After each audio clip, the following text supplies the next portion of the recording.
ඉන්නෙන් රත්තුන යකඩු ගුලි දෙකක් තියෙනවා. ඔය යකඩු ගුලි දෙක දෙන්නෙක් ඇවිදිල්ල ගන්නවා. එක්කෙනෙක් ගන්නේ මේක රත්වෙච්චි එකක් කියලා දැනගෙන. අනිත් කෙනාත් ගන්නේ මේක රත්තුනා කියලා දන්නේ නැතුව. කවුද වැඩිපුර පිච්චෙන්නේ?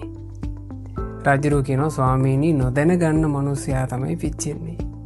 ඕන් ඔය විදිහමයි මහරජය. යමෙක් නොදැන පව් කරනවා නම් ඒ පාපේ ගොඩාක් බලවත්. ඊළඟට නොදැන පව් කරන කෙනා යලි යලිත් පවට පෙළවෙනවා. නොදැන පව් කරන කෙනෙක් පාප කර්මය කියන එකේ විපාකේ නිසාත් පින්පව් නොදන්නාකම කියන දේ නිසාත් තමන්ගේ පව ගොඩාක් බරපතල කරගන්නවා. ඒ නිසා මේ ලෝකයේ සම්මා සම්බුදුරජාණන් වහන්සේ නමකගේ ධර්මය මුණගැහිලා හරියට පින්පව් දැනගණ්ඩ ලැබීමත් ලාභයක්.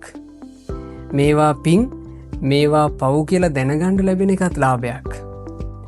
යම් කෙනෙකුට මෙය පව කියලා අඳුන ගත්තොත් ඒ අඳුන ගත්තාට පස්සේ පවින් වලකින් අවස්ථාව තියෙනවා. පින් කරගන්න අවස්ථාව තියෙනවා.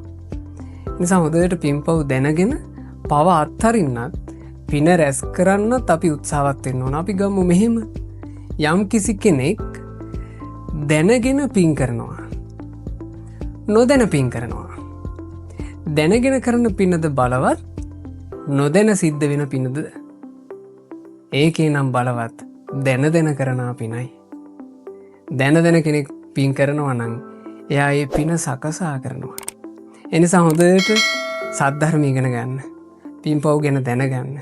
බුදුරජාණන් වහන්සේගේ ශ්‍රාවකයන් බවට පත් වෙලා මේ ජීවිතේ පව අත්හැරලා පින් රැස් කරගන්න උත්සාහවත් වෙන්න.